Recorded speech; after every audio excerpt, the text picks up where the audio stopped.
Hey everyone, we are going to continue our discussion about struct. So in the previous lecture, we learned about how to create a struct. We defined what struct is. So we'll continue from where we left off. So we're going to create 5 struct objects, and then we're going to add them to an array and then perform some kind of operations. So let's create a few objects. So this is the name of the struct, students. And then we have S1, S2, S3, S4, and S5.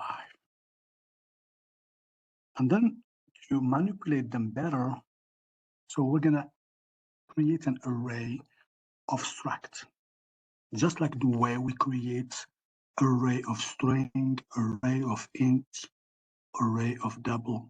So the same way we can create an array of type students. So the data type here is student. So create an array. So we put student, and we put the name, let me call it classroom. And then let's say we have 5 of them. And we are going to populate our array with 5 objects, S1, S2, S3, S4, and S5. All right. Now let's assign values, because so far there are no information in this object. So we're going to use the loop.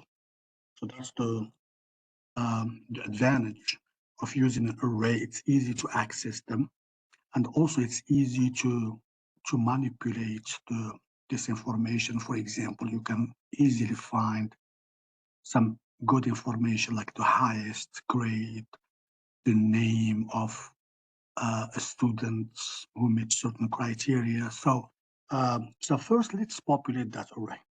So we're going to put from 0 all the way to length, which is 5 here, I++. So we're going to prompt the user. So we're going to put enter. But this will be repeated 5 times. Enter the name of the students.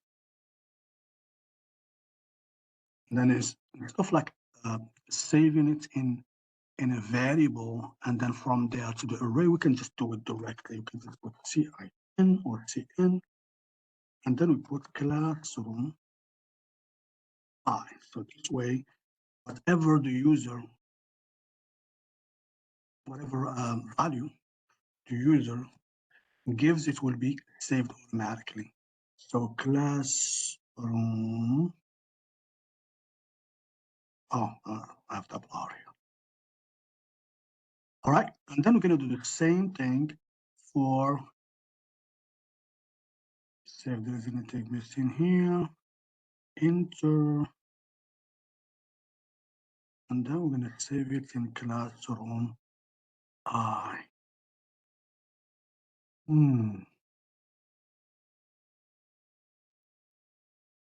Okay.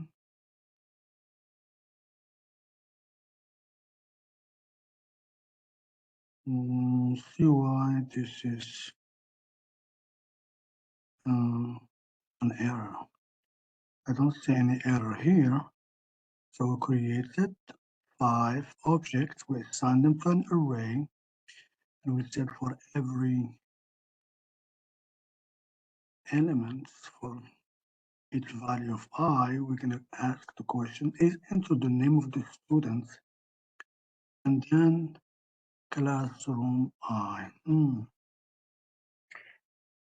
sorry, classroom I that name. Yeah, because you have to specify what member of the structure are we referring to. And then we're going to do the same thing for other information. Enter the grade of the students. So same thing, CIN, let me just copy this, and you have to change the name to grade. And then one more time, so let me just copy this, copy, and paste it, and then I'm going to say the number of absences. So as I said, this will be repeated 5 times. Okay, so once we get this information, then we are going to print them. So we're going to do the same thing. I'm just going to copy this array, the loop, and then instead of getting the information, I'm going to display. So I don't really need this.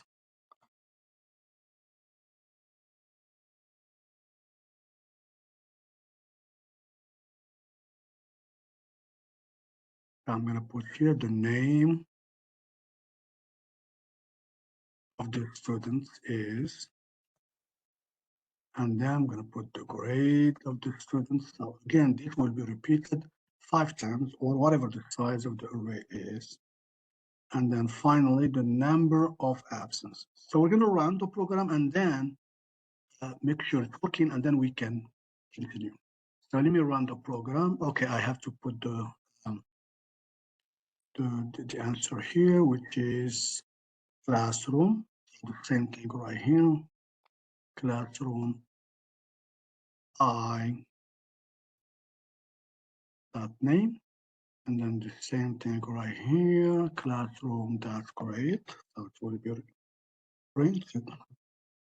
Of course, we have to end the line, and then finally the number of absences. Okay. So now let's go ahead and run the program and see what's going on here.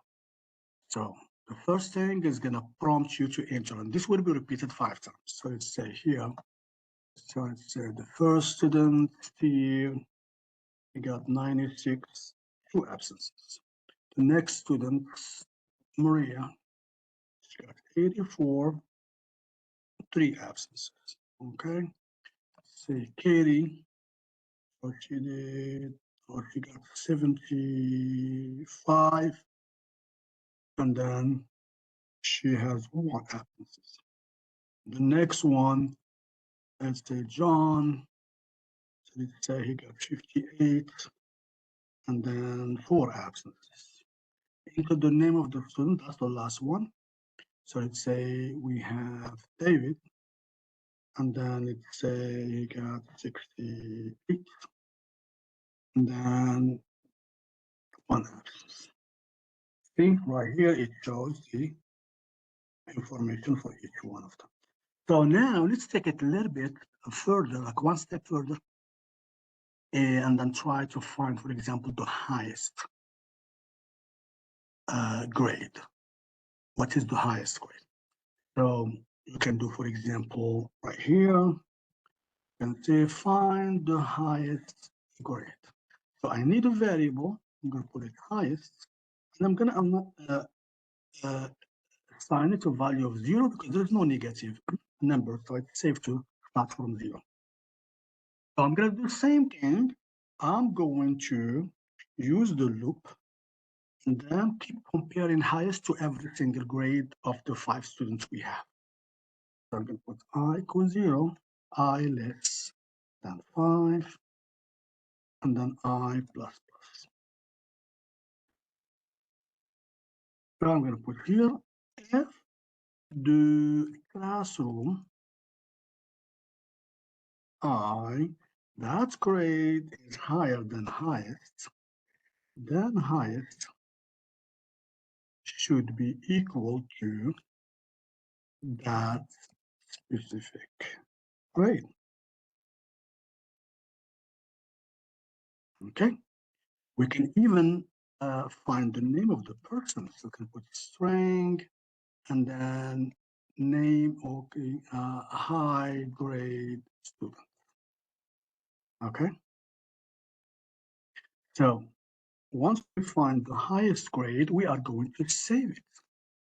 So I'm going to put here, make sure that we have the braces so we can save both information at the same time.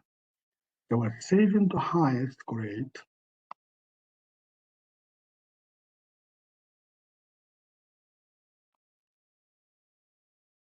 And at the same time, the name of the students who got that grade. So we have the variable high grade st equal classroom I dot name. All right. So now, once we are done with the entire process, now it's time to print the information. The highest grade is high grade, highest, I'm sorry, highest. Okay. And then the name of the person, say out the students who got the highest grade is, or the name of the students, the highest grade is, and then we have it saved in the variable high grade st. All right, so now let's run the program.